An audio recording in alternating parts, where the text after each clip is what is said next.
Bon, c'est vrai que la situation, comme l'a dit Paul-Félix Bénédette, peut paraître un peu cocasse, puisque vous nous demandez, même si la temporalité n'est pas la même, l'autorisation d'ester en justice contre un outil présidé par le président du groupe de la majorité. Mais derrière le sujet juridique, qui d'ailleurs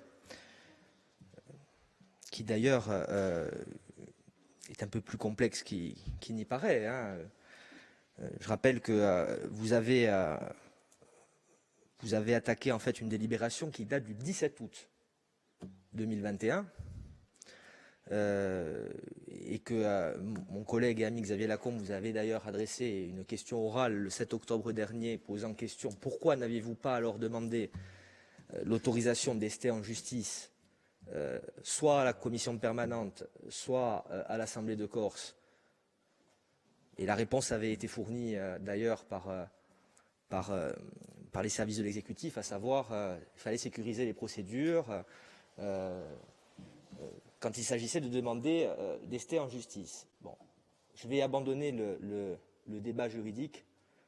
Si nous sommes ici, c'est aussi pour parler un peu de politique.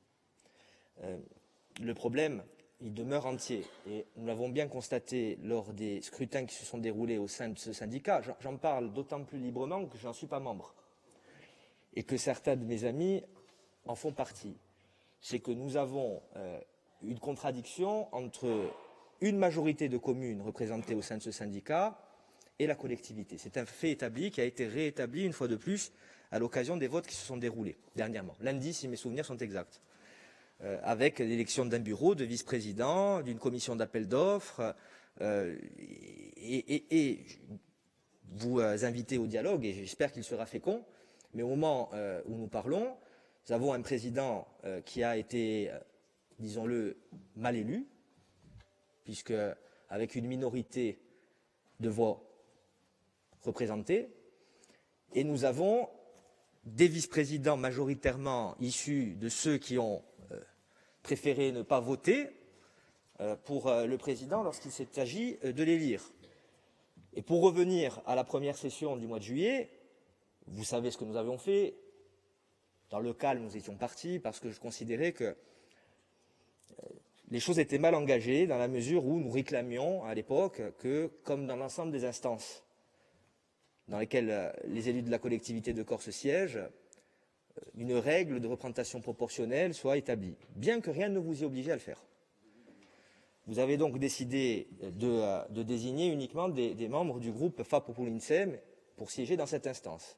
Et comme les statuts du syndicat prévoyaient que seul un élu issu de la collectivité territoriale de Corse, enfin, la CDC, pouvait présider, de ce fait, cette présidence ne pouvait pas nous échapper.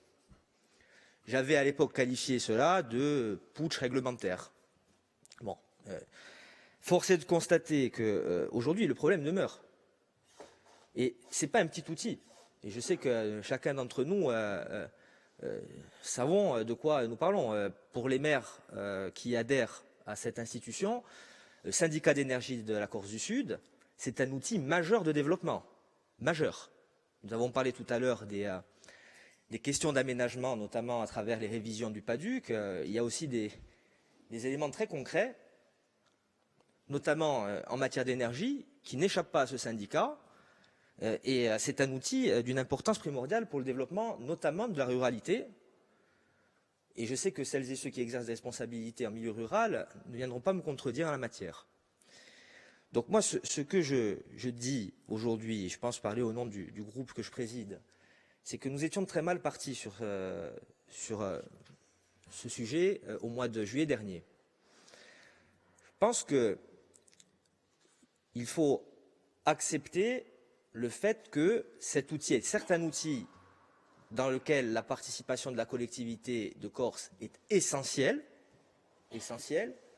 C'est un outil qui ne pourrait pas fonctionner, disons-le très clairement, sans la participation de la collectivité de Corse, nous le savons aussi. Mais c'est un outil, aujourd'hui, qui n'est pas dirigé, présidé par sa majorité.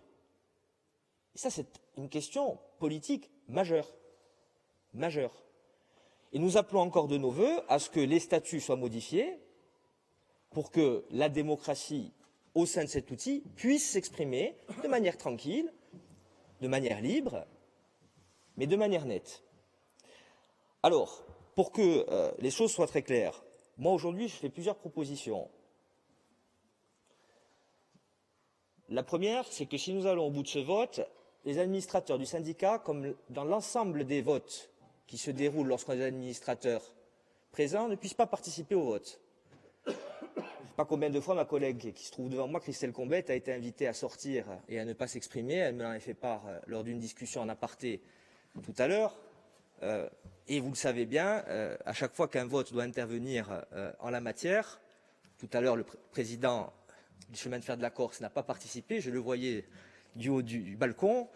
Donc je demande à ce que les administrateurs désignés par l'Assemblée de Corse ne participent pas à ce vote. Je demande accessoirement que si, d'aventure, vous n'êtes pas disposé à le faire, que ce soit bien écrit, et même qu'on fasse un vote nominatif, et non pas un vote par groupe ou par main levée. Et si d'aventure, on revient à de meilleurs états d'esprit, conformément à ce que vient de dire Paul Félix Bénédette, mais avec une vraie signification politique, Monsieur le Président.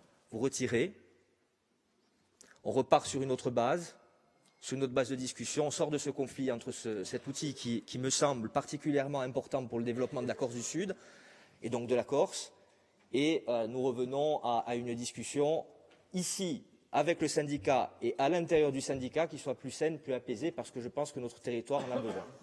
Voilà ce que je demande aujourd'hui.